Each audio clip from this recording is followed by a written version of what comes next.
Karagon Kala Ajiwar, Karagon Kala districts, Karagon, Hanit Bayokadum, Karagon Kala, Alachkastov districts, and how we want to change this ordinance. Now, ordinance doesn't fit our new constitution. It's back in old council days. He wants to update this.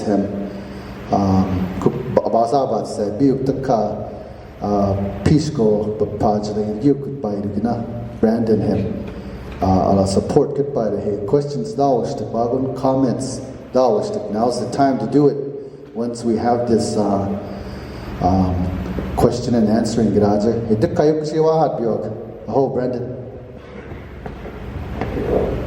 Okay, just to reiterate what Junior was saying, this the existing ordinance, 1977, it doesn't really match up to our constitution. We have 3-branch government. We have legislative, executive, and judicial. So this doesn't really, in my opinion, it doesn't match the 2001 Constitution. That's just my opinion. That's why I am proposing the new one. We're in 2016. Last time this was updated was 1977. So that's been a while.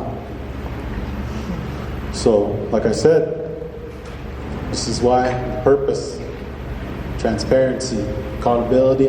This is why we're bringing this. Dennis, are you ready to maybe kind of give a overview of what you're proposing through the housing? Yeah, an overview of what you're proposing, and then after you're done with your summary or just the overview, and then we'll open to the floor to the district members for public comment. Yeah, you can give us a summary of both new and old, the position where you stand, and then before you talk, you tell them who you represent and your name. All right. Thank you. My name is Dennis Berdenwalk. I'm an attorney for the executive branch. I work with the Housing Authority. It's one of the departments that I work with. I also work with transportation, tribal historic preservation, a few others. The executive branch opposed this ordinance coming to the table, and it's not, I think this has a potential to get really political really fast, but what it boils down to is the proposed ordinance is a complete repeal and replacement. I mean, it's a complete wipe the slate clean, start over fresh, which isn't always a bad thing, but because this ordinance was drafted in a vacuum and there was no one with any kind of housing experience or federal funding experience involved in it doesn't quite match up, I think, as well even as the existing one, which, as you've heard multiple times, is old. It was last amended in 1977. That's true. However, when we went through it with the legislators and we asked what needs to be changed specifically, there were really only a few items. One of them was appointment of the board. The board is currently appointed by the chairman. That's how all boards are appointed, but they weren't confirmed by the legislature, which is what should be put in there to update the existing ordinance. And could be put in there. And the way that this one is written, the proposed replacement ordinance, it's unlike any other board. And it's completely taking any of the executive input into this. It's making all the board appointments and confirmations by the legislature. And it's making the budget overview by the legislature. But it's making also the executive branch responsible, even when they have no say in it. So they're responsible for the Indian Housing Plan, the annual performance review, which is required under NAHASDA. So it's not really consistent or fair. There are a number of items and I don't want to just go through here and and criticize. I think that there are. What I will say instead is that I think there are some good things in here. The judicial review process that Don had mentioned earlier, I really like that section. I don't think that it's going to help with enforcement of evictions.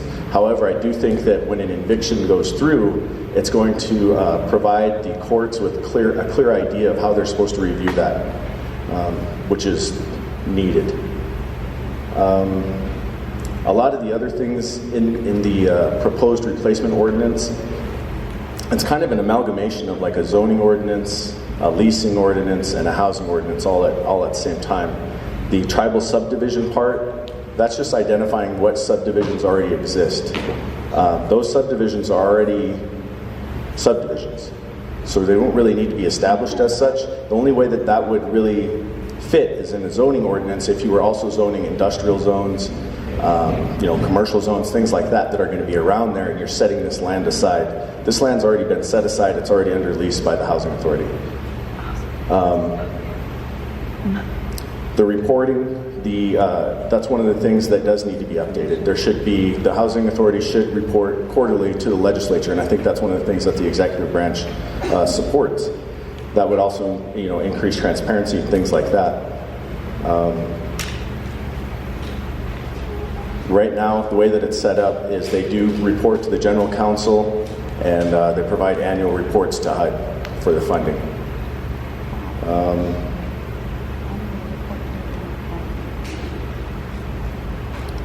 And a lot of the stuff that I'm hearing, this is like the fourth or fifth community or district meeting we've done, and a lot of the stuff that I've heard seems to relate to just a lack of general information about the housing authority, about the board, about what goes on there, about the policies, about why decisions are made the way that they are.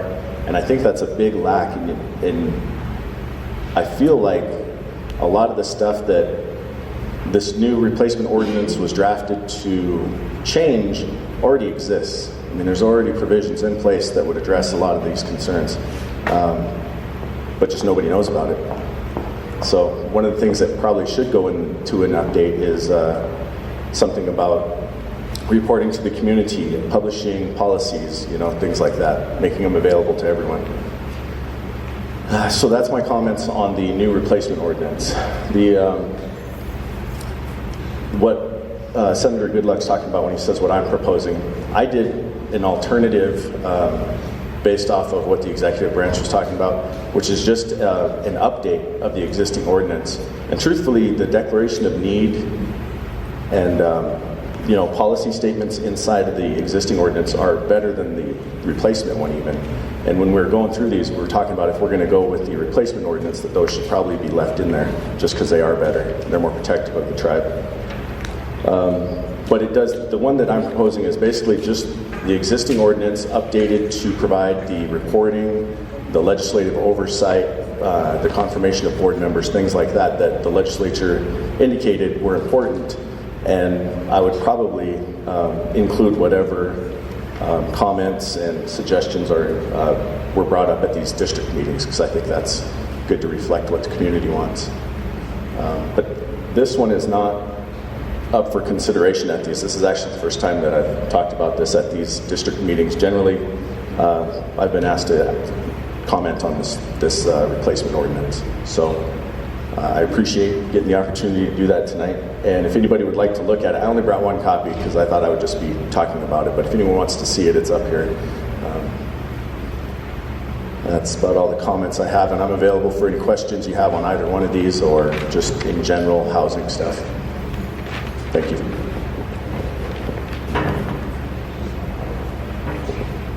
Okay, I guess I'll open up the floor to the district members that like to come forward and address their concern, thoughts.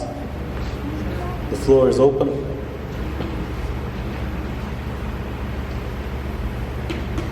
The floor is open.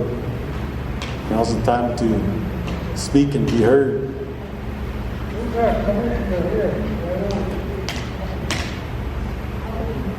Dennis, the question is, who is the commissioner for the Mighty Few district? Can you answer? It's Levon Fitzpatrick. Levon.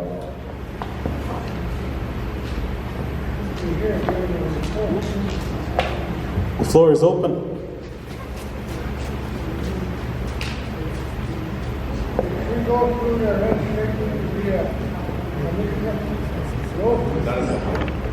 Yeah, we got Senator Wilbur wants to make a comment. Yeah, I just wanted to mention on the reserve lane sections, Brandon Elach, on that new idea, what they're trying to say is that we as, now Commissioner Wyola, the community that we can bring up a new section area get in. And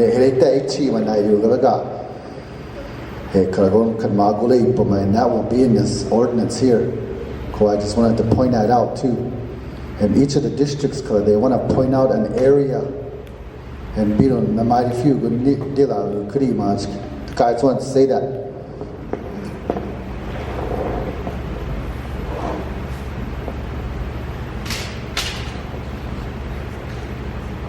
Sworn testimony required for all persons providing comment or opinion or proposed legislation and legislative resolutions.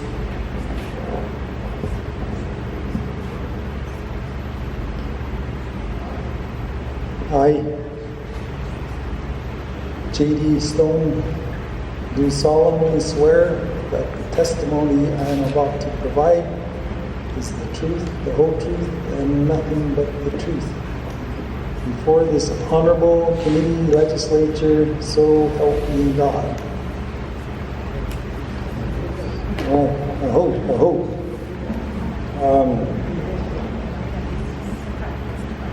Just a couple comments looking at this. The commissioner that you mentioned for this board, each 19-2-103 qualifications and 19-2-102 Board of Commissioners. So are the Board of Commissioners and the housing commissioners in each district, are they one and the same under your proposed legislation? Okay. So then they would be on the housing board in Crow, but also be representative in the district as a commissioner. Is that sort of how this is designed? Okay. Yeah, I was looking at Mr. Bernowak's comments regarding the appointment and confirmation. In 2002, I sponsored legislation to co-tribe for the confirmation process for cabinet heads. I was the primary sponsor for that. And the intent behind the confirmation of cabinet heads was to divide the powers so that the executive wouldn't automatically have the authority and ability to appoint people without some sort of check and balance. And so, as the United States government does, when the president comes in, he has his cabinet, and his cabinet is appointed and confirmed by Congress. And so that's what we were designing this after as well. That whenever there's a board or a commission or whatever that is required by a program, we wanted to ensure that there was a check and balance and that the legislature who represent the people had a say-so in it. And so cabinet heads are supposed to be appointed and confirmed by majority vote of the legislature. I am a member of the Terrell Commission, and as a commissioner, I've been on there since 2010. I've been a member. I've been the chairman of the commission since that time. And part of the process under the Black Eagle administration, I was nominated by the chairman and appointed, confirmed by the legislature. Subsequently, the Old Cal administration in the turnover reappointed me, and again I was nominated and confirmed by the legislature. From that perspective, there's a balance, and it makes, as a member, of the commission, it makes me feel that, since the legislature had some form of involvement in the process, there is some sense of obligation to be fair about everything in our decisions. And so, coming from that vantage point, I think that there does need to be some type of amendment in the language that currently exists, that there needs to be a check and balance. If there's none that exists, there should be one. That way the executive branch and the legislature are working together to improve the system. Looking at some of the language here in the document regarding the communities and the development, we look at zoning. The other night at our district meeting, I mentioned that zoning is very important and it's something that we need to establish as communities and a district, as well as the Crow Reservation, Crow Nation. You look at what other other Indian reservations are doing, in particularly in Navajo, they have a zoning ordinance and they do have local governance act that allows communities to organize and become subsidiaries of the Navajo Nation. And so they're called chapters, and each chapter has its own membership as far as board members and how they go about establishing their districts. They have zoning laws, they have different laws that help the communities develop. And if we have a zoning law in Wyola here, we as a community, through our board member for housing, we can look at, they want a cemetery here in Wyola, we don't have one. We can look at that. We can look at subdividing other areas, reserving them for new housing.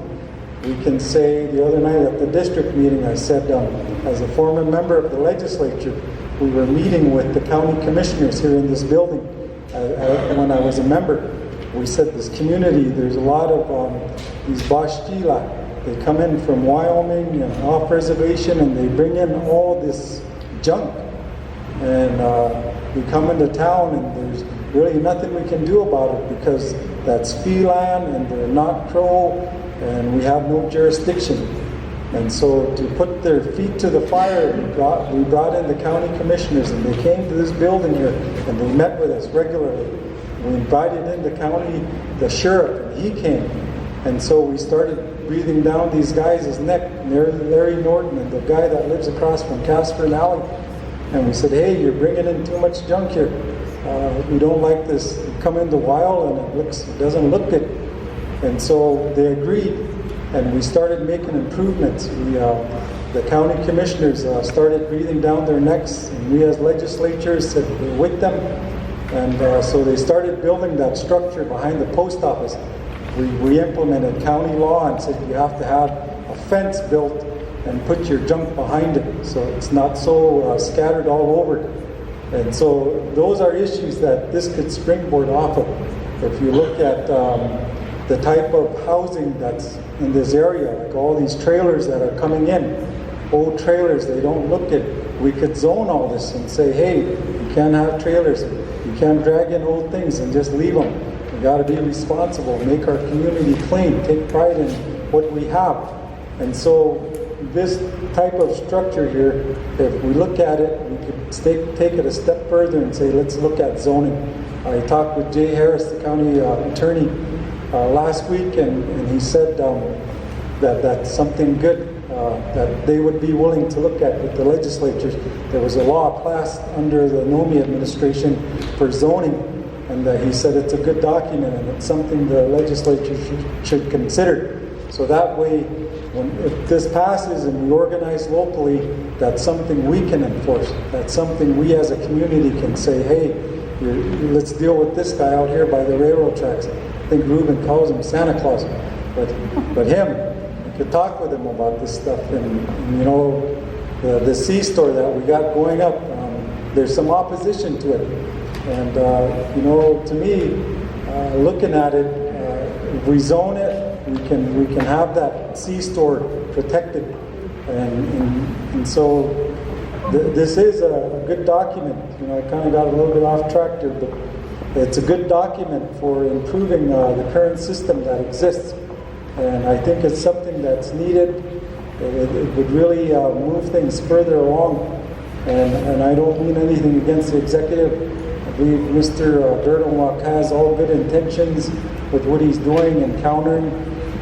There's a couple of other things that I wrote down here. The confirmation, the reporting process, like Mr. Stewart here, Ronnie was mentioning. You know, if this does go into place and we look at the membership, if they're both a board member and a local representative during the district meetings, they should come and give a report to the district about what's going on.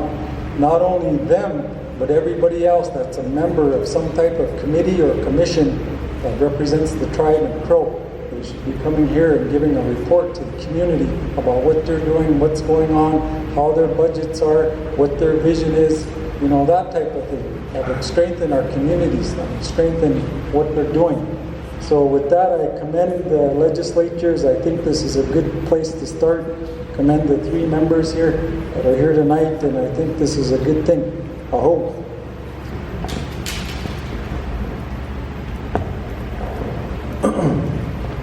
Thank you, JD. Floor is open. The floor is open. Mighty few members. This is your time. This is the time to address the issues at hand.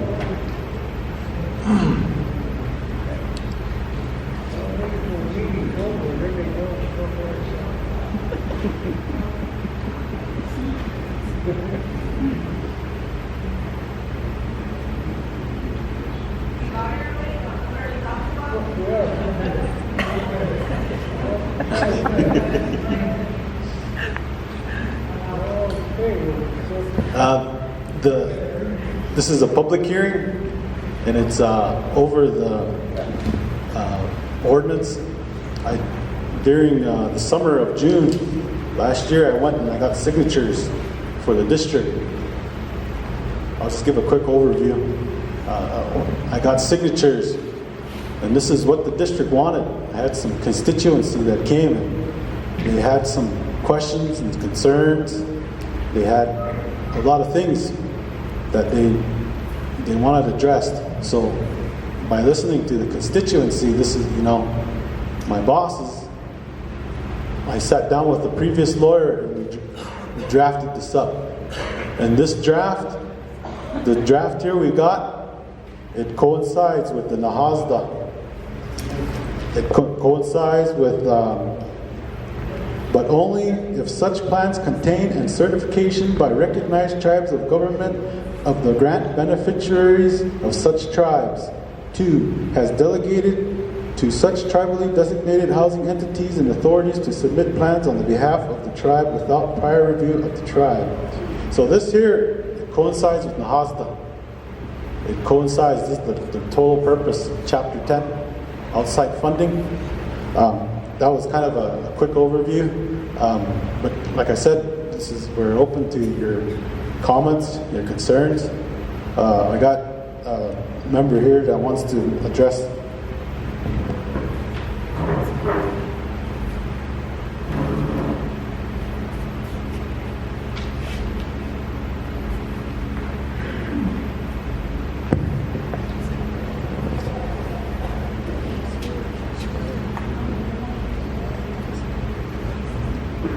I, Kent Spotted, do solemnly swear that the testimony I am about to provide is the truth, the whole truth, and nothing but the truth before the Honorable Committee of Legislators. So help me God.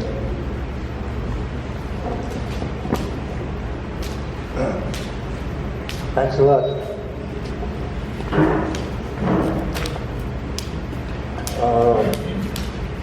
This kind of short notice. I was just watching the ball game when I was sitting in Brandon that we got a public hearing.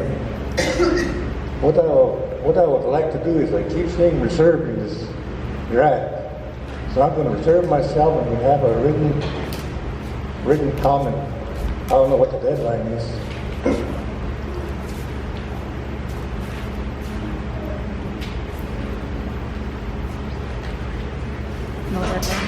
what we have committee action articles on the floor.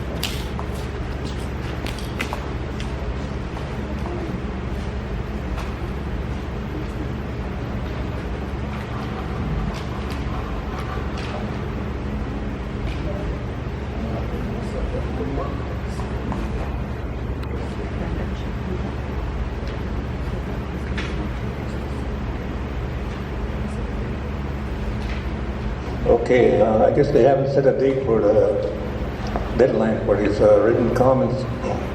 However, tonight, I would like to address this to Mr. Bergenwald.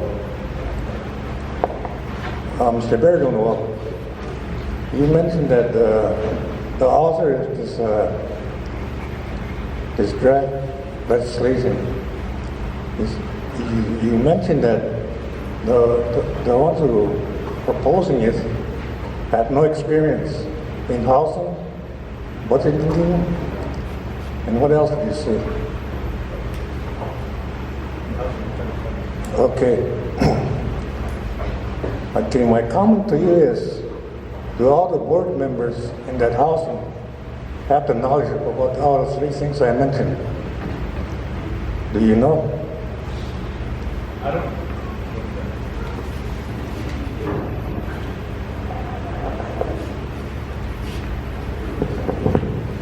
Sorry, I was just going to say, I don't know for sure. I know that a number of them, like Dean Bird, he's a former Housing Authority Director. He's on the board for Lodgegrass. Dexter Fallsdown, he's the chairman of the board. I think he's been a chairman before of the board and also a director. Then the other ones are Brenda Pretty Payne, Levon Fitzpatrick, and Eugene Deputy, and I'm not sure. Oh, and Faith Wounded Eye, and I'm not sure what their backgrounds are as far as housing and federal funds. Okay, thank you. Okay, what I understood is that this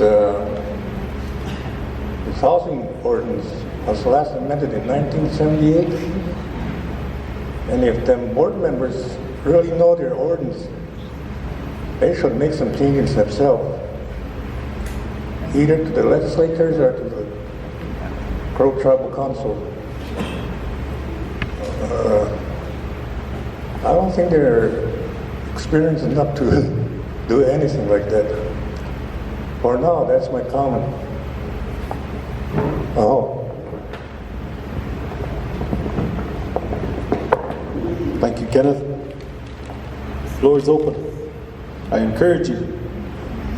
You, the general counsel, you're strong. You got the power to vote. You have the power to speak. Come forward.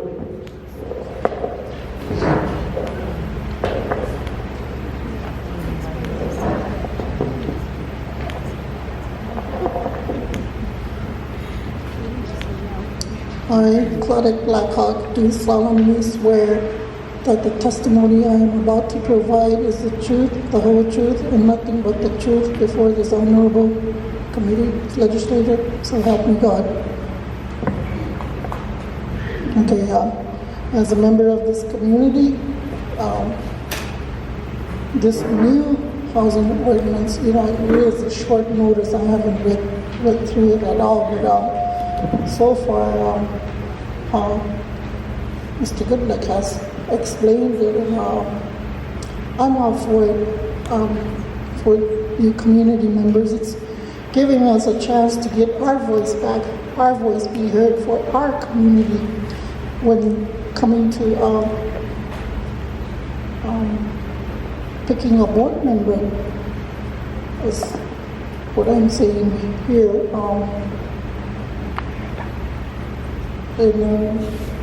Yeah, there needs to be transparency in reports, and I do live in a housing,